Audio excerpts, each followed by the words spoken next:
কোরআনুল কারীমের মধ্যে আছে, আল্লাহ তাআলা বলেন, বান্দা আমি তোমাকে বানিয়েছি নাবতালিহি, পরীক্ষা করার জন্য, আর পরীক্ষায় উত্তীর্ণ করার উপযোগী। ফাজআলনাহু সামিআন বাসীরা, আমি আল্লাহই তোমাকে শুনবার জন্য কান দিয়েছি, দেখবার জন্য চোখ দিয়েছি।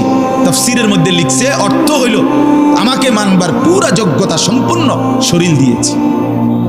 ওযু, গোসল, নামাজ, রোজা, হালাল হারাম, পাক নাফাক সব কিছু বান্দা পালন করতে পারবে এমন যোগ্যতা দিয়ে তার মানুষ বানাইছে।